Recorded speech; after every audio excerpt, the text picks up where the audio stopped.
May isang pusa, nangarap siya na makakain ng ibon. Paano siya makakain ng ibon? Ang ibon na lumilipad. Pusa lang siya. Isang umaga, maagang gumising ang pusa. Ganon siya doon, gising siya. Nakita niya yung mga ibon, maaga ring nagising. Naghahanap ng mga uod na makain. So, sabi ng pusa, mga uod yung mga kinakain nila.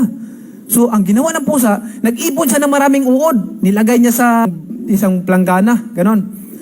Lagay niya daming uod, buhay na uod. Naglagay siya. Tapos buhat-buhat, pasan-pasan niya. Pumunta siya doon sa may ilalim ng puno. Nung nakita ng ibon yung mga uod na buhay, talagang sariwa. Ay, uod, ang daming uod. Pero nung nakita niya yung pusa, bumalik siya, lipad ulit doon sa may puno. Sabi ng pusa, Bon, bakit ka natakot? Para sa iyo itong mga uod. Sabi ng ibon, oo, para sa akin yan. Pero pag kinain ko yan, kainin mo naman ako. Sabi ng pusa, ay hindi, Bon. Isa lang simple lang naman ang gusto ko. Sabi, ano yung gusto mo? Isang uod, bubunot lang ako isang balahibo. Sabi ng ibon, okay na. Sige, isa.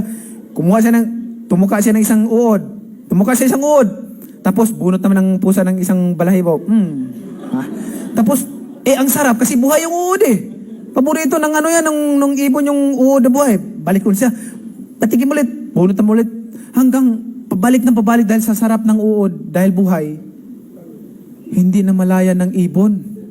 Pag gano'n niya, hindi na siya makalipad kasi pag gano'n, wala na siyang balahibo. So sabi ng pusa, Bon, matalino ka talaga, Bon. Kasi alam mo, nakakainin kita. Ayun, nakain siya. Hindi na makalipad eh. Alam nyo, ang makuhang aral doon, nakain ng pusa ang ibon. Alam nyo, sa buhay natin, baka pariwara lang tayo, gumagawa tayo ng mga kasalanan, kahit maliit, sabihin tayo, maliit lang to kasalanan to.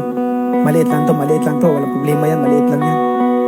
Baka ganun tayo, na hindi natin namalaya na nandoon na pala tayo hanggang maano na tayo ng devil. Wala tayong pag-ialam, minura ko yun, hindi bali, maano niyan.